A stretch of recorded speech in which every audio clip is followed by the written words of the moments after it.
किसी अनजान इंसान के बारे में सोचना नहीं चाहिए और बिना किसी व्यक्ति की सही जानकारी के उसके घर तो बिल्कुल नहीं जाना चाहिए। सूरत के गांव में रहने वाले विशाल एक सामान्य लड़का था जो एक सफाई कार्यकर्ता के रूप में किसी फैक्ट्री में काम करता था। उसके घर से फैक्ट्री जाने के लिए वो हमेशा अपनी साइकिल के सहारे लेता था क्योंकि फैक्ट्री करीब 4 किलोमीटर दूर थी। रोज वह साइकिल से ही अपने काम के लिए निकल जाता था। एक दिन विशाल को अपने काम के लिए फैक्ट्री जाने के दौरान रास्ते में एक लड़का दिखाई दिया। यह लड़का उसे गुस्से में देख रहा था और उसकी ओर घूर रहा था। विशाल ने इसे देखकर भीगी हुई आंखों से उसे गौर से नहीं देखा और फैक्ट्री की ओर अग्रसर हो गया। अगले कुछ दिनों तक वह लड़का उसी चौराहे पर खड़ा था और विशाल को गूंद गूंद कर देखता रहता था। विशाल ने उस लड़के की दिशा के अपना मुंह उल्टा फेर लिया और सीधे अपने काम में लग जाता। इस तरह एक सप्ताह बीत गया और वह लड़का अचानक से वहां से गायब हो गया। यह देखकर विशाल चौंक गया और सोचने लगा कि ऐसा क्यों हुआ और वह लड़का वहां क्यों नहीं है। वह डरकर अपने काम पर लग गया, लेकिन उसके मन में यह बात चुभ गई कि क्या हो सकता है। एक दिन जब शाम को विशाल घर पहुंचा तो उसे अपने बेड पर एक चिट्ठी दिखी। उसमें लिखा था, मेरा नाम कुशल है, मैं तुम्हें एक हफ्ते पहले रोज एक चौराहे पर दिखता था।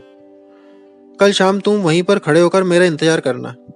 उस चिट्ठी में एक फोटो भी थी जिसकी शक्ल उसी चौराहे पर खड़े लड़के से मिलती थी। विशाल के मन में हुआ कि आखिर इसे मेरे घर का पता कैसे मिला और ये मेरे बेड पर चिट्ठी कैसे पहुंची। इसी सोच के साथ वो सो गया। अगले दिन उठकर जब काम के लिए जाने लगा तो उसे चिट्ठी वाली बात याद आई। साइकिल से वो सुबह फैक्ट्री पहुंचा और दिन भर उसी लड़के के बारे में सोचता रहा। शाम को वो उस चौराहे पर पहुंचकर उस लड़के का इंतजार करने लगा। काफी देर हो गई लेकिन वो आया नहीं। विशाल इंतजार करके थक गया था, इसलिए वो घर की ओर निकल गया। घर पहुंचते ही उसने सोचा कि क्यों न चिट्ठी पर लिखे हुए पते पर जाकर ही उस लड़के से मिल लिया जाए। रात होने को थी, इसलिए उसने सुबह सुबह उस लड़के के घर जाने की सोची। सुबह होते ही जल्दी तैयार होकर विशाल चिट्ठी पर लिखे पते पर जा पहुंचा। वहां जाकर जब उसने घर की घंटी बजाई तो एक आदमी बाहर आया। उससे विशाल ने कहा कि मुझे कुशल से मिलना है। ये सुनते ही वह व्यक्ति चौंक गया। जवाब में उसने पूछा, क्या कुशल से मिलना है? उसे मरे हुए तो 7 महीने हो गए हैं, तुम्हें अब उससे क्या काम आ गया? ये सुनते ही विशाल के होश उड़ गए। डर के मारे शरीर कांपने लगा। किसी तरह खुद को संभालकर विशाल घर पहुंचा और चिट्ठी को जला दिया। उसके मन में कई तरह के सवाल उठने लगे।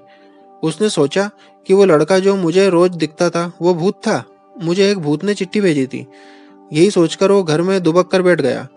उस दिन से विशाल न तो रास्ते में किसी को देखता था और न ही किसी अनजान इंसान के बारे में सोचता था। हमें किसी अनजान इंसान के बारे में सोचना नहीं चाहिए और बिना किसी व्यक्ति की सही जानकारी के उसके घर तो बिल्कुल नहीं जाना चाहिए। ये कहानी केवल मनोरंजन के लिए है। इसके पीछे हमारा उद्देश्य किसी भी प्रकार की अंधश्रद्धा का प्रसार करने का नहीं है। दोस्तों, आपको ये कहानी कैसी लगी? आशा करता हूँ कि कहानी आपको पसंद आई होगी। इस कहानी पर आपकी क्या राय है? हमें कमेंट करके जरूर बताइए। कहानी पसंद आई हो तो लाइक और शेयर करना बिल्कुल भी ना भूलिए। चैनल पर नए हो तो चैनल को सब्सक्राइब जरूर कीजिए। कहानी सुनने के लिए आपका बहुत बहुत धन्यवाद।